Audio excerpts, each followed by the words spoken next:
Certains comprennent pourquoi leurs parents, à des périodes, avaient une nervosité prophétique. La rentrée arrive et souvent c'est pas vous seulement. Il y a les nièces, il y a les cousins, il y a les neveux. Quand ils regardent dans son petit 300 000, lui-même il ne peut pas s'acheter quelque chose. Il y a une pression sur lui.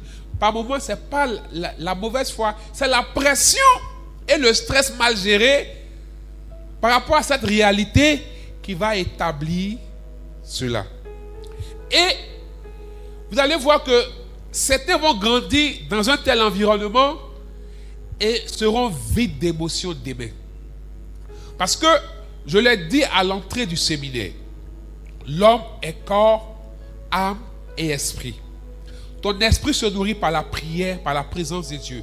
L'Esprit de Dieu témoigne à notre esprit que nous sommes enfants de Dieu. Ton corps se nourrit par la nourriture, tu manges. Mais ton âme se nourrit par la parole. Parce que les sentiments du cœur sont reflétés et manifestés par la parole. Et par les sentiments. L'âme se nourrit par l'affectivité et les paroles valorisantes. Mais il y a des gens à qui on n'a jamais dit félicitations. Il y a des personnes qu'on n'a jamais encouragées. Il y a des enfants, quelle que soit leur bonne chose. Aujourd'hui, il y a des miracles. Il y a des parents, c'est encouragement qu'il y a, c'est félicitations qu'il a fait. Pour te dire félicitations, c'est ça là. Au-delà, tu as dormi où? Il va pleuvoir. C'est à cause de ça, 2 jours il pleut, c'est à cause de toi. Aïe, ça c'est une drôle de manière de féliciter ou d'encourager quelqu'un. Mais ça, c'est un encouragement africain.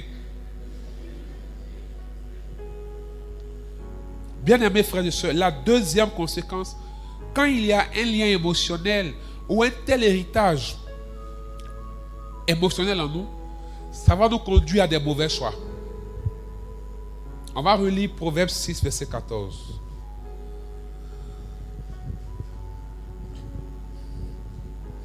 La perversité est dans son cœur. Il médite le mal en tout temps. Quand ton cœur est marqué par la perversité, tout le temps tu médites le mal. Du coup, tes choix seront guidés par ce dont tu es rempli.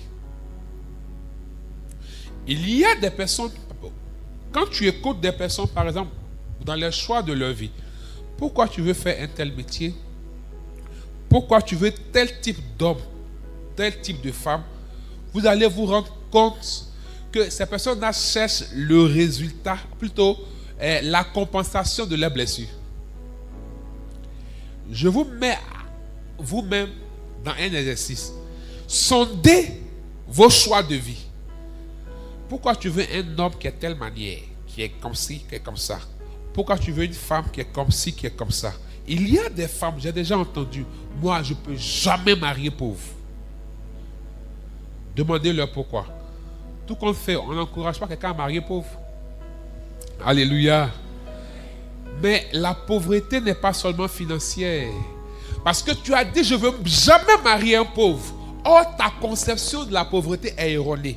Donc, tu vas marier quelqu'un qui a beaucoup d'argent, mais qui est pauvre en amour, qui est pauvre en affectivité. Donc, il ne te valorise pas. Il n'a pas le temps pour toi. Il a beaucoup d'argent, mais il est pauvre. Alléluia. Et tu as ça, mais tu souffres. Et tu essaies de compenser cela par la vie bling-bling. Beaucoup de personnes qui aiment s'exhiber, fouillez bien. L'exhibitionniste est une conséquence d'un dérèglement émotionnel. Quand vous voyez des gens qui veulent montrer qu'ils ont ceci, ceux qui ont ça, vrai, et qui sont équilibrés émotionnellement, ils ne cherchent pas à montrer. Ils sont sereins. Ils n'ont pas de temps même pour montrer. Ils vivent cachés. Mais ceux qui ont ça et qui ont un dérèglement émotionnel, leur système émotionnel a reçu des virus.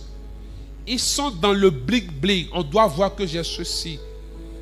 Va demander à la soeur qui a des rondeurs, qui aime mettre ça en évidence, qui aime exhiber cela.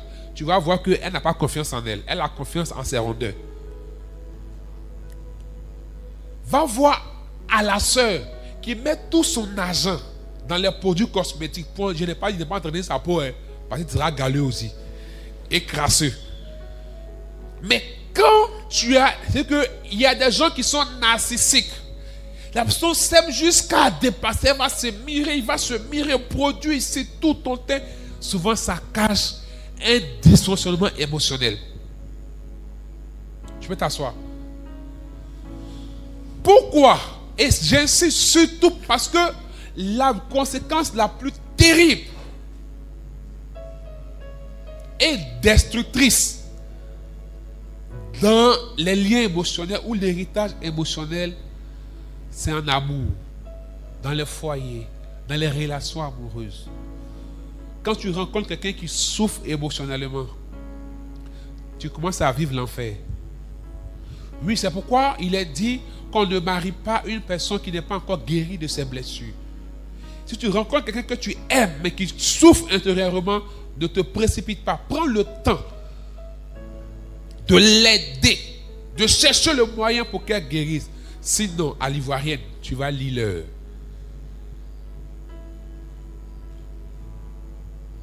Parce que la personne est vide. Mais nos choix sont guidés par quoi? Par ces choses-là. Donc tu ne sauras même pas choisir tes amis. Parce que en fait, il y a des gens par exemple qui ont un problème. Qui ont été tellement maltraités et frustrés dans la vie qui aiment dominer. Et ça même dans l'adolescence, vous allez voir à l'école, ils aiment toujours être chef de gang. Et ils font tout pour qu'on les remarque dans l'école. Donc ils vont choisir des gens entre guillemets qui ont l'esprit faible pour pouvoir les commander, les dominer. Puis quand elles passent, même femme, quand elles passent, les gens sont derrière elles comme ça. Ouais! Faites asseoir cette personne, parlez avec elle. Il y a une souffrance dans sa vie.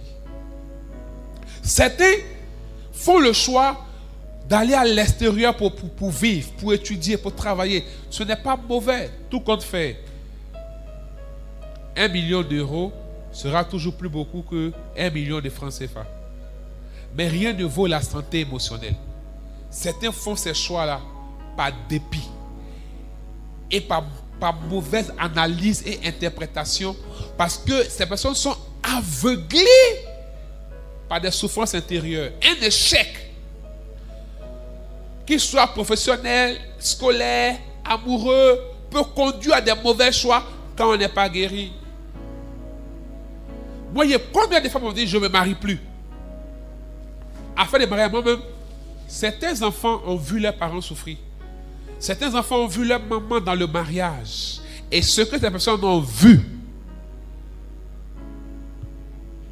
l'enseignement du mariage de leurs parents a inscrit dans leur cœur que faut vivre ta vie. Il y a même des parents qui le disent. Afin des garçons là, c'est comme ça ils sont. Si tu as eu un qui t'a fait enfant, il faut prendre. Ça, c'est quelle mentalité ça? Ça, c'est quoi ça? Il faut prendre. Il faut les prendre comme ça. Et on encourage. Et ça s'en rend compte. On est en train de légaliser des choses. Non, les garçons, qui a dit que c'était comme ça les garçons sont? Quand Dieu a créé là, c'est comme ça les garçons sont. Non. Les garçons, la prière comme ça. Oh. C'est comme ça, moi-même, ta maman là, même ta grand-mère, c'est comme ça, elle a fait un peu ton grand-père. Mais c'est qu'elle a fait ça. C'est quel témoignage ça? Mais quand on a l'impression qu'on n'a pas de solution, et c'est ce qu'on a vu, et beaucoup de choix sont guidés par ça. Quand tes émotions ne vont pas bien, tes choix seront le plus souvent mauvais. Troisième conséquence, l'âme est obscurcie. Ton âme devient noire. Il n'y a pas de lumière dans ton âme. Vous savez, l'âme qui est obscurcie, parce que marquée par le péché, parce que marquée par un manque d'affection, va être animée de mauvais sentiments. Être égoïste, méchant, colère, sentiment de vengeance, versatile, mélancolique. Les gens qui sont méchants, tu t'assois, tu dis, hé! Mais on ne doit pas les blâmer. Qu'est-ce qui s'est passé dans sa vie? Checkons son système émotionnel. Qu'est-ce qui a eu lieu? Vous savez, il y a des chocs émotionnels qui dérangent le système. Le système devient aveugle et perturbé. On comprend